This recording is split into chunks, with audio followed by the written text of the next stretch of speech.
Most people don't struggle with meditation, they struggle with surrender. Meditation is much simpler. You sit, you breathe, you observe. But to surrender, you have to be able to confront the ego. And the ego does not like loosening its grip on control. The ego is the identity your mind constructed to navigate the world. It's built from conditioning, experience, achievement, failure, praise, criticism. It's not evil, it's protective in a way. However, ego does not align well with surrender because surrender means to let go of control. And control was something my ego was very good at. My background is in engineering and technical systems. I was trained to analyze problems and look for step by step solutions that I could implement to get a measurable desired output. And the thing is that many years ago, I approached meditation in the same exact way. If I do this practice, if I breathe this certain way, if I try to quiet down the mind, then I will get a predictable outcome. I will get more clarity, I will be more calm, my focus will improve. And that mindset worked for me until it didn't. I also lived in the corporate world, deadlines, metrics, performance reviews, financial pressure. The constant message was clear: produce more, optimize more, earn more, consume more. And without realizing it, that mindset became my identity. Even my inner life became something to optimize. Meditation became another tool, another lever to pull, another system to improve performance. But surrender doesn't operate inside that framework. You cannot outperform your ego. You can only see it clearly and soften your grip. When I was in India, during my 200-hour meditation teacher's training, I had a question that simply wouldn't leave me. I had already been meditating for years.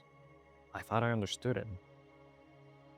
But sitting there, stripped of my routines, my productivity, my identity, I realized something uncomfortable. I wasn't meditating to surrender. I was meditating to refine and elevate my own ego. That realization didn't feel spiritual, it felt humbling because I could see it clearly. I was using meditation to become sharper, more regulated, more of a high performer. And then another question surfaced, one that I had struggled with for years. If meditation increases awareness, why are there so many leaders and company CEOs who are meditators and yet they do harm to themselves and they do harm to others through their businesses, through their work? And the answer was far simpler than I thought. If ambition leads, then your desire for ambitions will grow larger. If insecurities lead, then your insecurities will become deeper. If compassion leads, then compassion will flourish. Meditation is an amplifier, and surrender is what determines what will lead. And surrender felt completely opposite to how I was trained to operate. There was no metric, no optimization, no measurable progress, just trust. And that was hard to hear, harder to allow, because the ego wants evidence of the proof of the progress. But surrender could not be engineered. and cannot be engineered.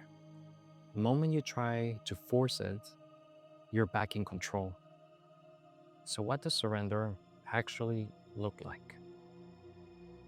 It looks like firmness in awareness and gentleness in execution. You notice the impulse to control the experience, to calm the mind, to do it properly or the right way. And instead of suppressing that impulse, you soften around it. You don't pick a fight with the ego.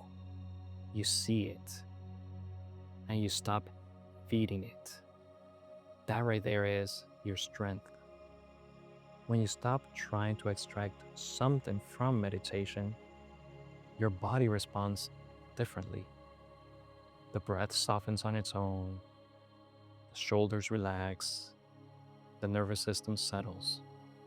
A space for transformation is created, and transformation begins when management ends. Not because you engineered it, but because you allowed it. That shift changed everything for me.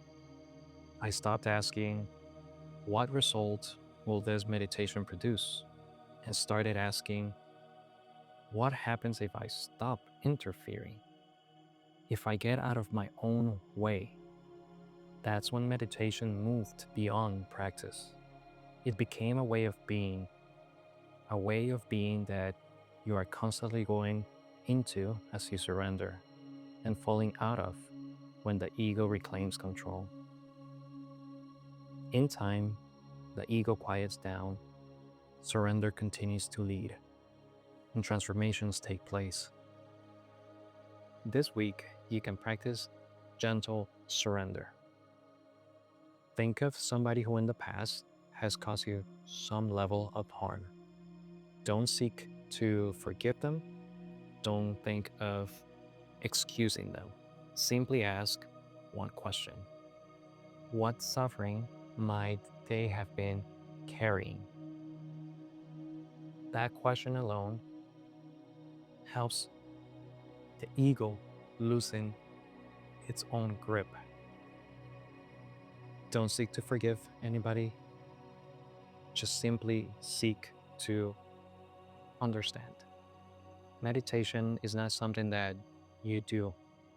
It is something that we allow. And surrender is hard, especially for minds that have been trained to control. This is why we must approach surrendering from a gentle space. This is a safe space for us to meditate, let go, and allow the transformations to happen. Stay close.